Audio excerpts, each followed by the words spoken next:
special person with us today, K. Ravi. I'll give you a brief introduction to Ravi. Ravi is known to both Vidisha and me. We've had the privilege of working with him at NDTV, and he's a really, really fine cinematographer, which is why you're all very lucky to be learning, exploring documentaries from Ravi. So, and Ravi also has established his own studio called Studio H, Ravi, if I'm not mistaken.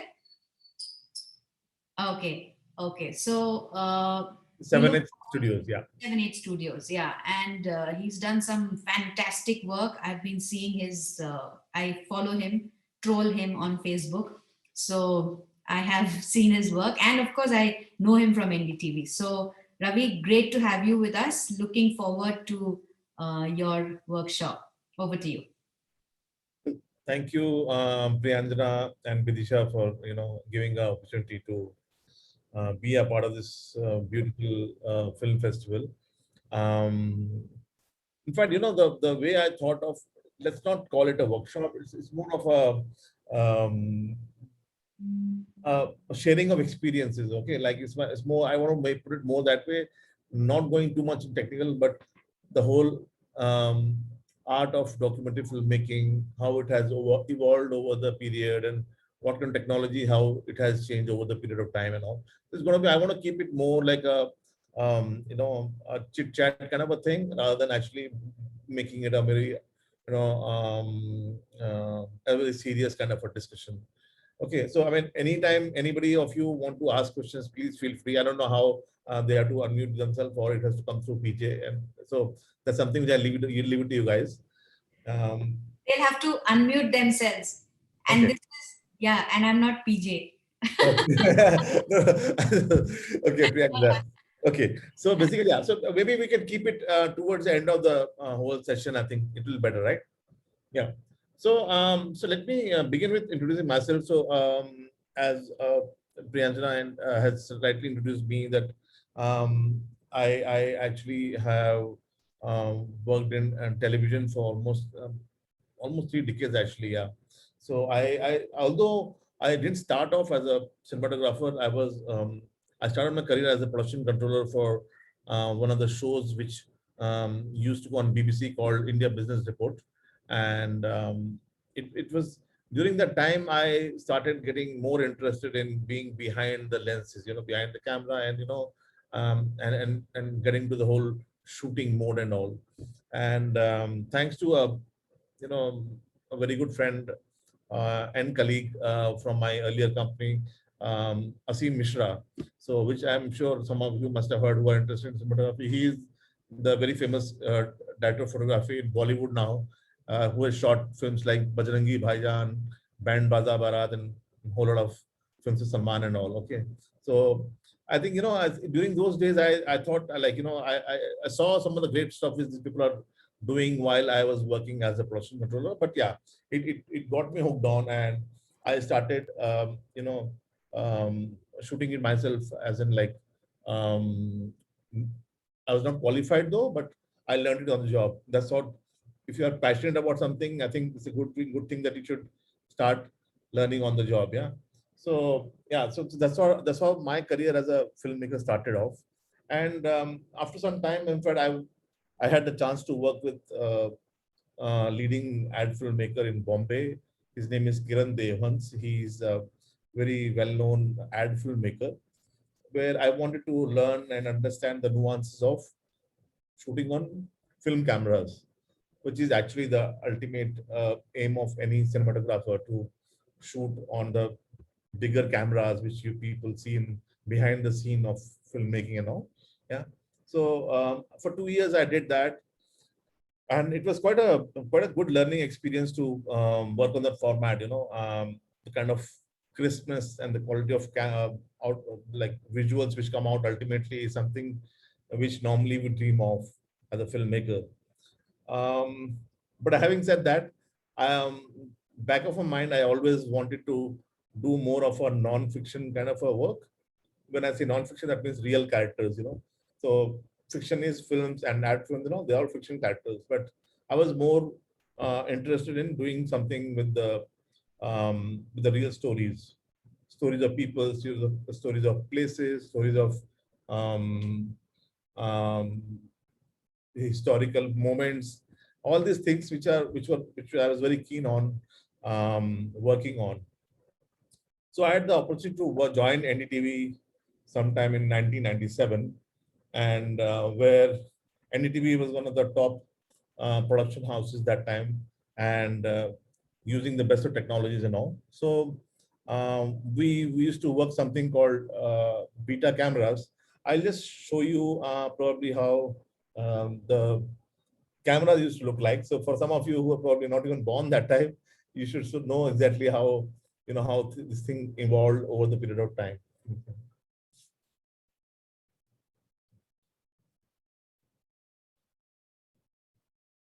Okay, let's go on. Okay, this is me sometime. I think in 1990. No, this is around 2000 when the Kargil War broke off. Yeah, this is the picture actually. Okay. And that's the camera which I'm holding is actually the beta camera, which is actually a traditional camera which was used widely when I joined NDTV. I was a very fresh young boy of 25 years old when I joined NDTV, and I was lucky enough to um, you know uh, be sent for this adventurous shoot in those days. Okay, so this is what a beta camera looks like. Very bulky, big, and these are not traditionally used nowadays in Indian news channels now, but in the Western countries and some of the other countries, these are still not the beta camera, but the digital versions of that are still used. These bigger cameras, because the kind of quality and the comfort of cinematographers of holding it and giving steady shots, they still prefer to shoot on bigger cameras. So although and there have been a lot of improvement in the cameras also, in terms of they're all seamless. They record on chips. They record on. You can do a live broadcast without attaching any cable and all. So all the technology has improved in the bigger cameras also.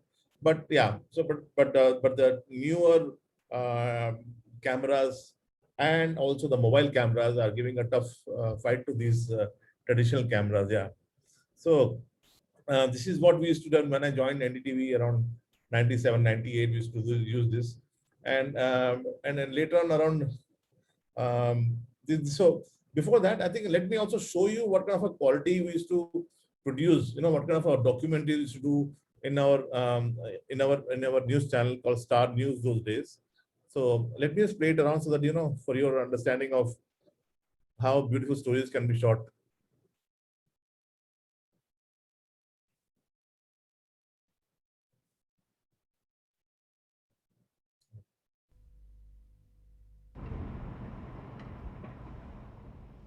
The threads dancing on these looms seem unaware of the deathly silence that haunts looms in Sirsila town in nearby Karimnagar district.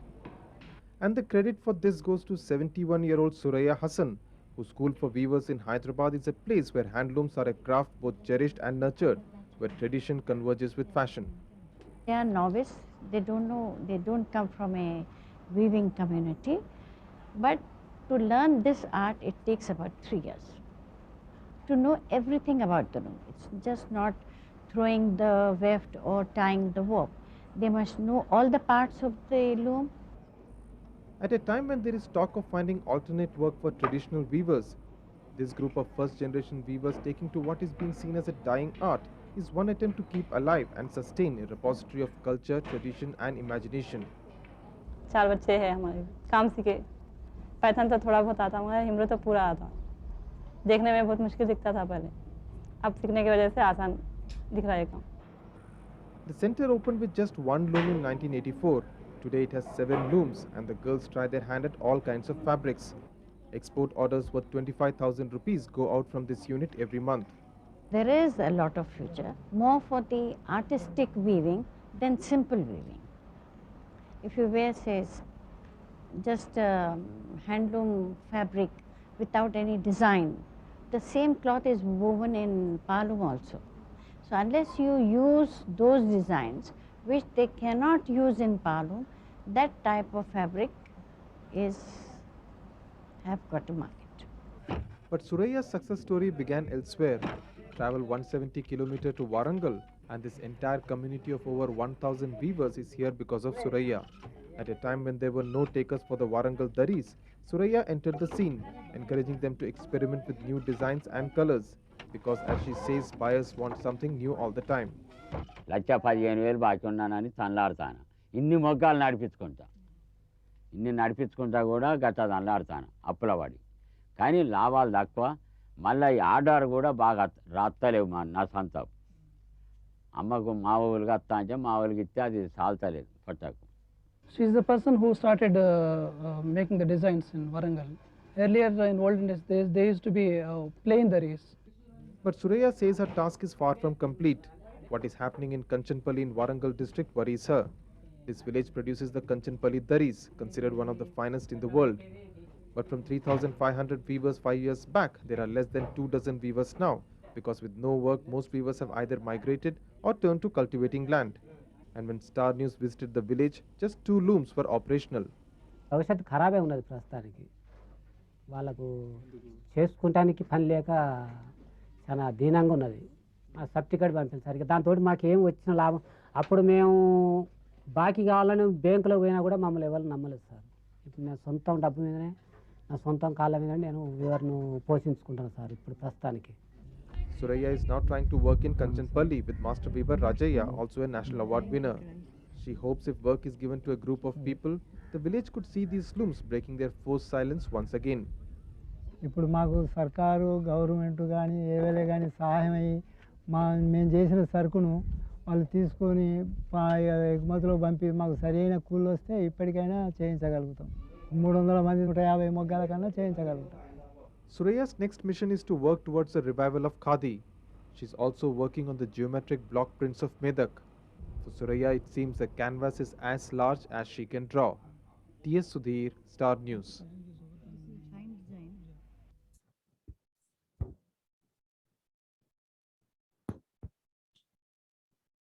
Okay, this was one story which is actually is very close to my heart, more for the reason that there are so many art forms in India which actually are going through very tough times and all. So as documentary filmmakers, sometimes it's our responsibility to showcase, highlight the plight of the poor, weavers and the communities which are totally dependent on these art forms and all. So I think, yeah, I mean, this is what the beauty of documentary filmmaking is, that you have a total freedom to, treat or take the documentary in a direction which you want to take them into. So I mean, I think, yeah, and what is more important is the visual form of communication through films is something which lasts in memory for longer time than our normal probably pictures or newspapers for that matter. So because there's a whole thing of sound which is there involved in that kind of scripting what you do and all. So this is what I think as a documentary filmmakers we are we have the power to use this in bringing a change in the society for that matter. I'll show you another film which is again about some jail inmates, which actually may not be appropriate in terms of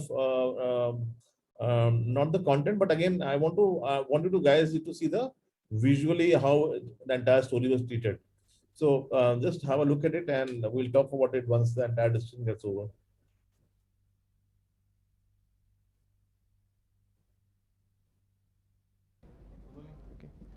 In Indian jails, 67% of all prisoners are under trials. In some jails, this figure is as high as 80%. In Andhra Pradesh, for instance, out of the 13,000 prisoners in its 169 jails, over 9,000 are under trials. Trapped between a slow judicial system and an indifferent prosecution, this huge invisible population is paying for a crime that it has not been proved guilty of. The state seems to have decided they have violated the law and locked them up, only to forget the keys. It is a total abdication of the duty by the state, because once they are arrested and thrown. The Supreme Court has said the right to a speedy trial is part of the fundamental right to liberty. but that has not changed matters on the ground. According to the prison authorities, in 90% of the cases, trials have not even begun. And if at all the under trials are taken to court, it is often only to extend their stay inside jails as remand prisoners. Even to escort under trials, there is not adequate escort police, so at least 35% have to miss going to the courts. Notorious prisoners like dacoits and Naxals must have 4 escorts each, and 2 each for other prisoners.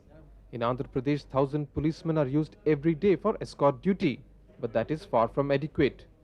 Mains न रहने की वजह से बोलते sir shortage shortage बंदोबस्त होता ना सब किधर भी कुछ झगड़ा हो जाता उधर हो जाता तो उधर भी जाते. Another fallout of the large number of under trials is the overcrowding in Indian jails. The Hyderabad Central Prison, for instance, was built in 1876 to accommodate 700 prisoners. Today, over 1,800 prisoners jostle for space here. A public interest litigation will come up before the Andhra Pradesh High Court this month, asking why there are so many under trials in the state's jails. But till a basic restructuring of the justice system is undertaken, the difficult questions facing under trials may find few answers. T.S. Sudhir, Star News.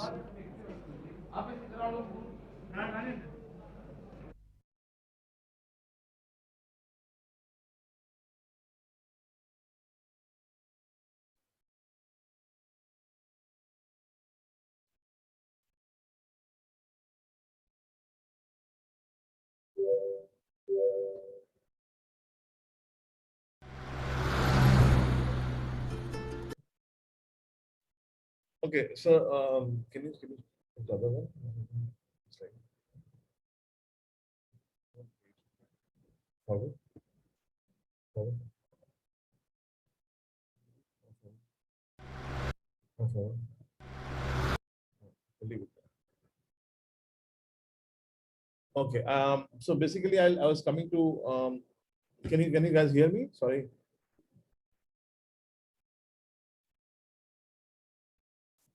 Priyanka, can you guys hear me? Yes, we can hear you, sir. Okay, I couldn't see myself. Okay.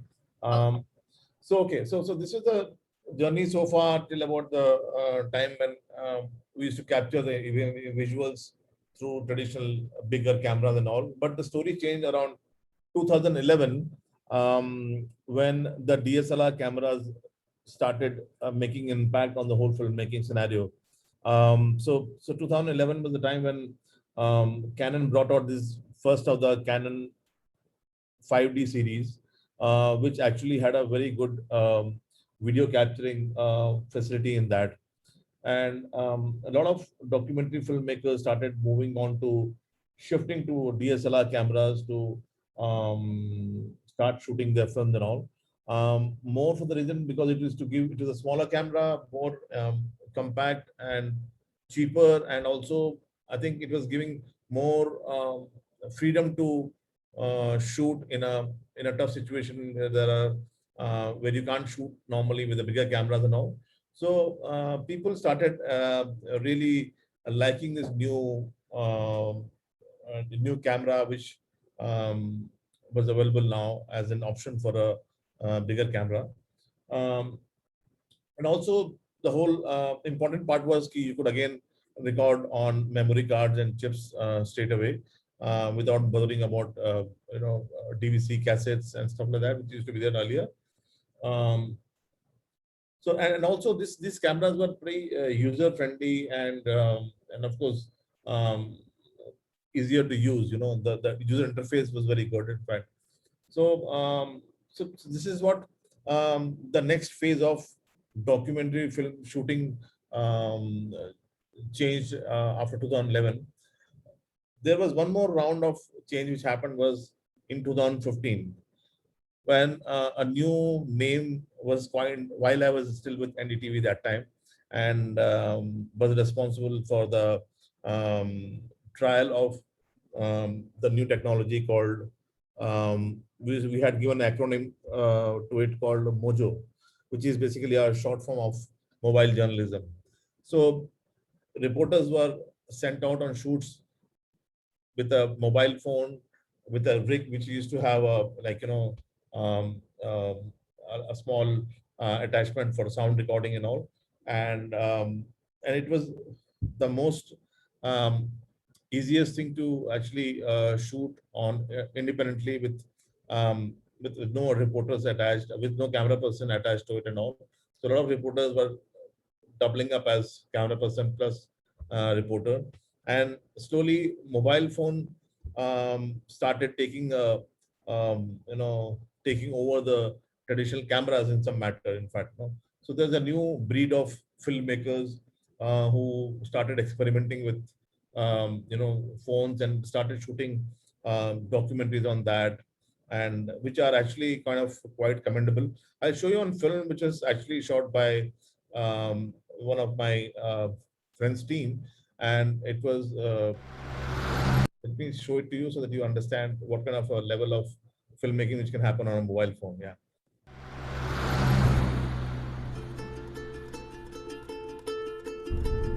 Don't mind me asking, but do you guys know each other? We were just getting to know each other, you know. Do you really think we can trust him? I have my doubts about Mr. Tattoo out there. Do you have a problem with his tattoos?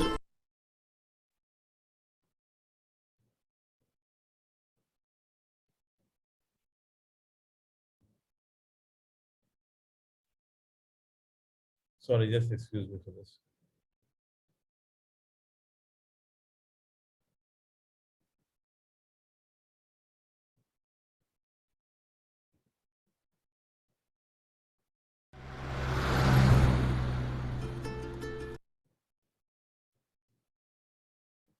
Out there.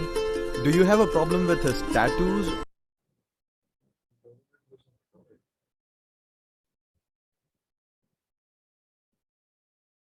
Okay, just give me a minute, please. Sure, sure, Ravi.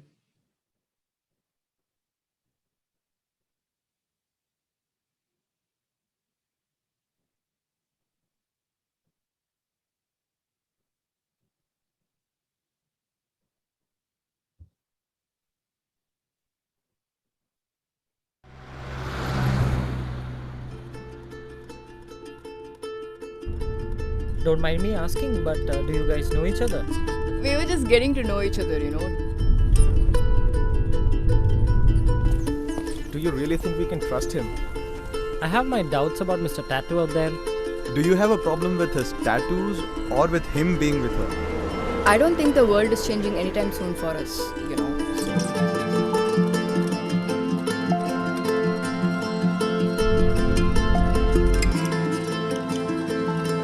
So basically, there's a killer on the move out there.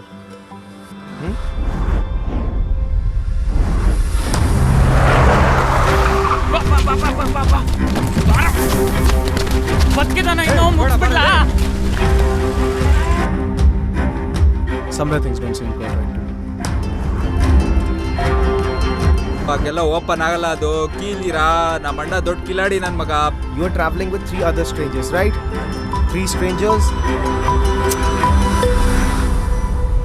Watch out!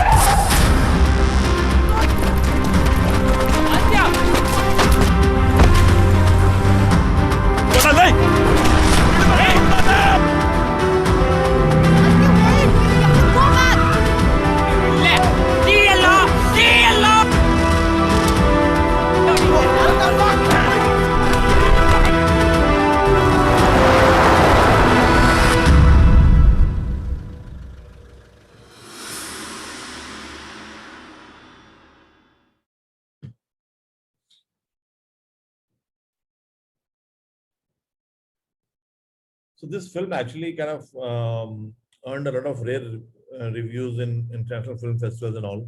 And so I've said this kind of shows how what kind of a good quality of films can be shot on a simple mobile phone for that matter.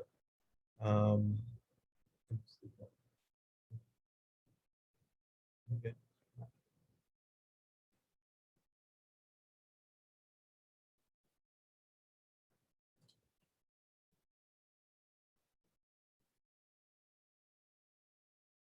Okay, coming to actual filmmaking for that matter. So whatever format you want to choose a DSLR, you want to choose a mobile phone to shoot your films and all. The basic ground rules remain the same for all filmmaking, for documentaries and all. To begin with, the number one rule again is that the role of each team member has to be clearly defined. So a filmmaking in a proper way is always a teamwork. So a director is the captain of the ship, who actually kind of uh, who who gives the direction to the entire film. It's his vision which actually is being captured by the cinematographer, by the camera person, and put together, stitched together by an editor, and properly supported by um, a production team, in fact, which is involved in nitty-gritties of arranging the locations, or in the costumes, arranging the permissions, and making sure the entire production is seamless. So all these people form a very crucial part in any filmmaking. Um, so each of the role has to be clearly defined. It kind of creates a seamless kind of um, filmmaking process. And also now, going forward, um, the second step is actually we should plan the shoot pretty well. In the sense, like, the good research has to be done by the research team. When research is the backbone of the entire film. The questions and everything what has to be asked has to be clearly defined, and this should be so such that they should be easy to answer. And because a lot of times, whenever anybody for that matter looks at a camera being you know put on their face, so it's very sometimes intimidating. So it has to be effort has to be done that questions are very simple, and the director should actually make the subject a little comfortable before they start shooting and all. So that's very crucial to get the right answers back from them. And also, before you go on a shoot, you should have a short breakdown, so that you can plan well the time allotted for each kind of areas you are trying to shoot. So in a day, if you are shooting the entire thing, then you should know, okay, half an hour I want to shoot the outside, and probably half an hour inside, and probably 2 hours for the interviews. So all these things have to be divided clearly, so that there is no um, um, we don't miss out on anything that way.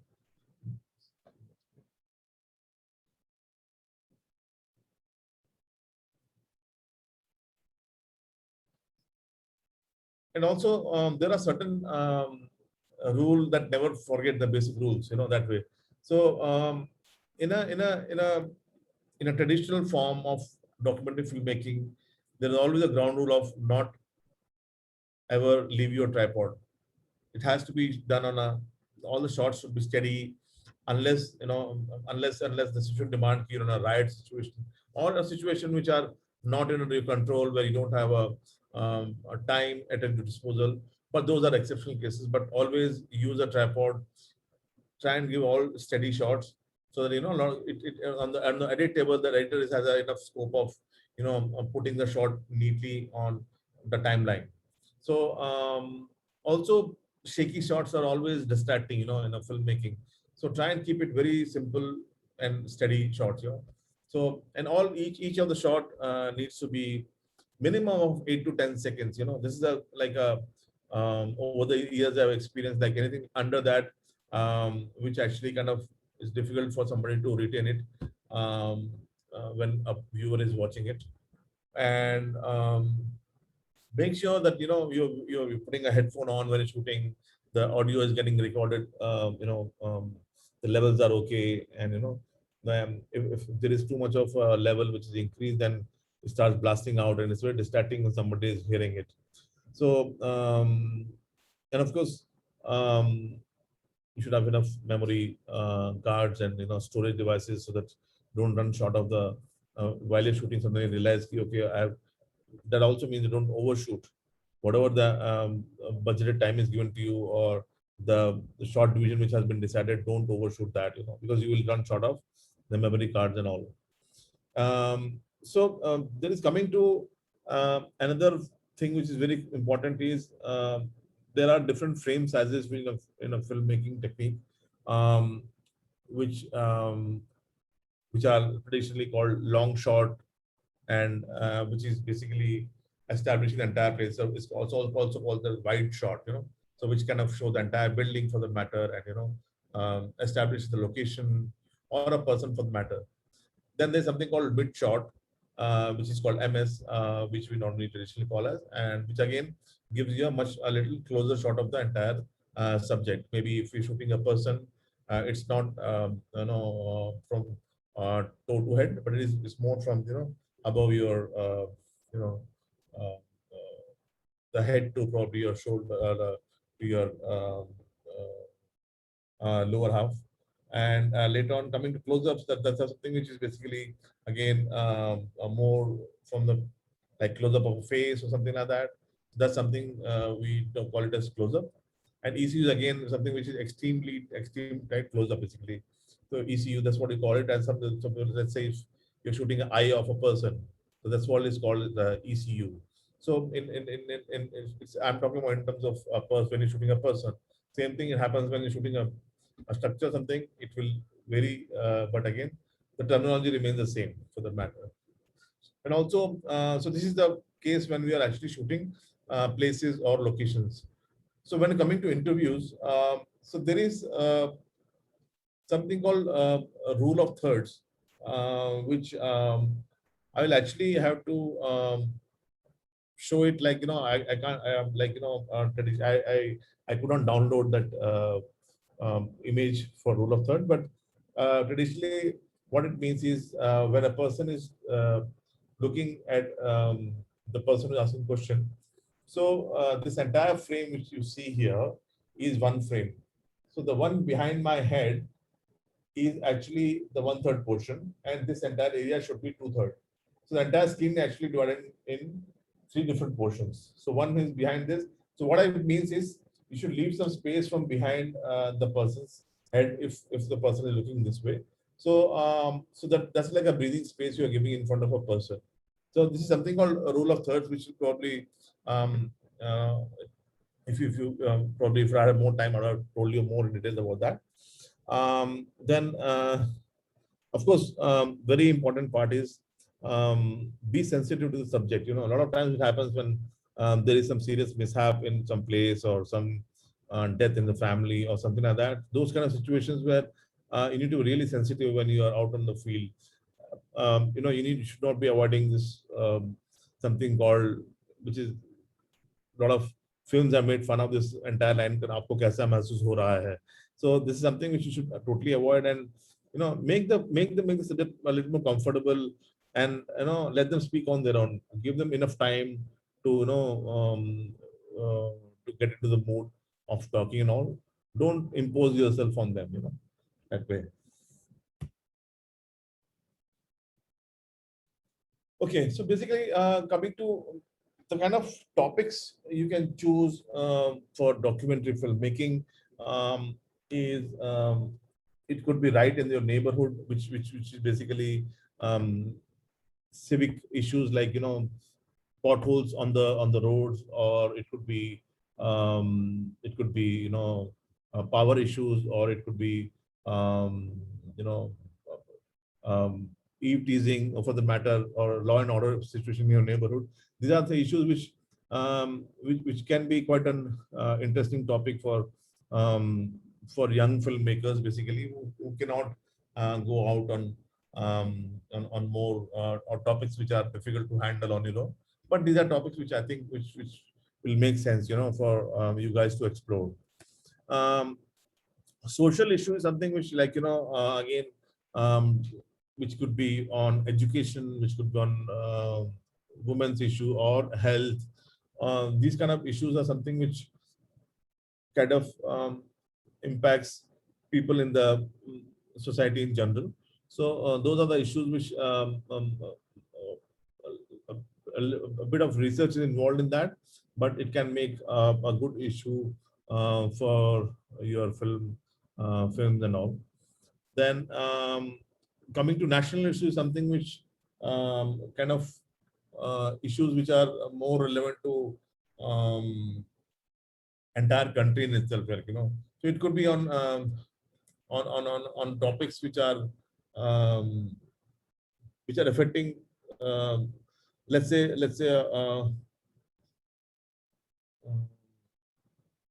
it could be on a national flag for the matter. Sometimes the controversy arises and all. So those are bigger issues which probably as young filmmakers you may not be able to understand it totally. But yeah, I mean they are very important from national perspective.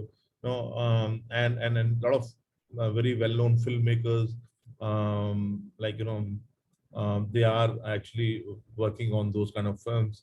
They are very sensitive in nature. So yeah, that's something which is very crucial. It's a lot of the knowledge is supposed to be there in terms of what you're trying to showcase, and um, a lot of they're all well read, all these senior filmmakers who are there into hardcore filmmaking, documentary filmmaking.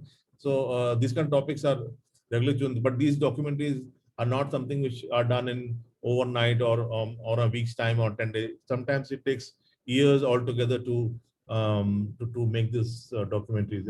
Sometimes people have taken up to like 10 years to make one documentary. So these are those kind of topics which are very sensitive, and yeah, which actually kind of makes a huge impact.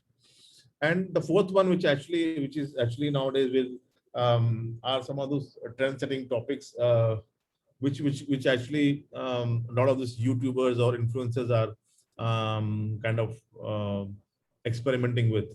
So they are short film, they're not documentaries for the matter, but they also are into a lot of this short film format, be it fashion, be it technology, be it health, education, wellness. It could be anything else. So all these are topics also where you could, if you have interest in any, or food for the matter, food is something which everybody is wanting to explore. But the seriousness of the whole topic of food is something which comes as a part of the whole serious part of the documentary filmmaking. The kind of calories which are there, kind of trans fats which are in the food and all. So those kind of informative films are something which can be made, and which can create an impact on the society. So these are broad kind of outline which I thought probably I should share with you. And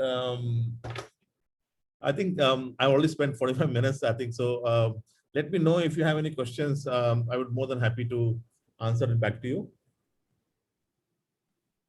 Yeah, so we have about 5 minutes, Vidisha, for questions. Yeah, but 5, 6 minutes. Yeah, we do. Yeah. So does anybody have any questions for Ravi? Ravi, thank you for that fantastic presentation. And it really brought back some lovely old memories. Yeah, exactly.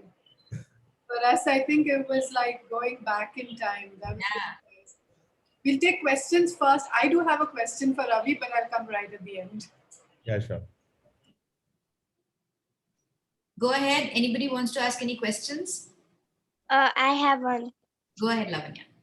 Sir, I am 9 years old. What do you suggest for me? Okay, Lavanya. So what is that interests you? I mean, what kind of a topic you want to? Any topic which troubles you, that you think that which you should be doing something which kind of improve Film. the state? Film. For Film. the film. Film. Sorry. What is that like? Is there any topic which you think which kind of makes you talk about it? Is there a topic around in your area or something like that? Sir, I read books, and I want to visualize them to make films. Okay, I got your point. Okay, fine. So basically, you're trying to make films out of the books what you have been reading, right? Yes. So that's an interesting thought. So basically, usme aapko, you need to, let's say, if a book is a difficult, it's actually like a full-length feature film, but you can always choose a lesson or a topic out of it, and probably start thinking on those how to convert that into a film. So what you need to do is you need to highlight the areas which are the most important part, which has to come out in the film. Okay. And once you highlight those portions, you will have to think in terms of visually how or where you can shoot that. Okay, if you have the phone at your disposal, if your mom and dad has given you a phone, I think the best idea is to be just with your phone try and um, pinpoint those locations or people or the subjects, and go and start capturing them. Once you capture that, you can always try and see if they are fitting into your characters or the places which were mentioned in your book. So you try and relate that, and of course you should take some help of somebody who can put that on a edit machine or a editing softwares. If you are aware of editing software which you can do yourself, that will be wonderful. Otherwise, I take some help and put those in a on a edit kind of a machine, and then you will see whether whatever you had imagined, they are all been placed in a serial order the way the book was. So just follow it as a practice. Probably once you start doing it, you will start liking that you have made an effort to capture what was in the book, and how you managed to put it in a film format. Okay, sir. Thank you. Yeah. Even I have a question, sir. Yeah, please. Sir, so I'm 13 years old and I have created 2 documentaries as of now, and all of them, sir, they contain pictures. I mean, they don't contain any videos, but I did insert pictures as well as along with the tune and my voiceover. So, like, any suggestions regarding that particular area? So basically, yeah, I mean, anything, if you manage to get the pictures out, I don't know how you downloaded them or you took the pictures yourself. I basically, because I couldn't go out because of the lockdown, I got them from Google. Oh, okay, okay. So whenever things are better, when you have the time and luxury to do that, you can also, if you're not able to go out, okay, fine. If you're not able to go out, download some stuff from YouTube. This is because this is for your own practice and all. And the same topic, what you are taking the still pictures, same. There are a lot of video available nowadays, you can download. And instead of pictures, start putting the video on the timeline. So I think it will work very well. In fact, the video is always more impactful than a static images.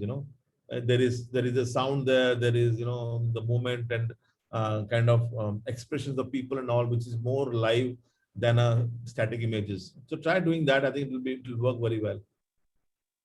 Sir, but like, what if we don't have the resources? For example, right now we are all confined, right? So we cannot really go out and shoot videos and insert them. So how should, like, I combat with that? That's what I'm saying. So there are a lot of free content available on YouTube, and a lot of free sites are there. So let's say this boy in a small food or a restaurant washing utensils. Okay, it could be a still image, but there are a lot of videos like that which are available actually on YouTube. A lot of filmmakers have shot that, so you can always give a courtesy to them when you're actually trying to download that and use it on your film. So that's how because right now I understand that situation like that you can't actually go out and shoot, but you will get I think reference images from the YouTube and other social media platforms, and I think you should start exercising, using that as an exercise of taking the footage out and actually putting them in the film. So that's the only way I think you says, yeah, just the thing till the time things get better. But once things get better, I'm sure you start liking shooting it yourself and using it. Right, sir. Thank you. All the best. Thank you, sir. Sir, Yeah, Lavanya. sir, if possibly you can see my film, the book. Can you give me some feedback? Yes, Lavanya, you can probably write to me. Priyanjana will probably share my email ID in case you ever feel any need. You can get in touch with me. Yes, we'll do that. We'll definitely do that, Lavanya. Anybody else has any questions for Ravi? Vidisha, would you like to ask your question before we call it a day?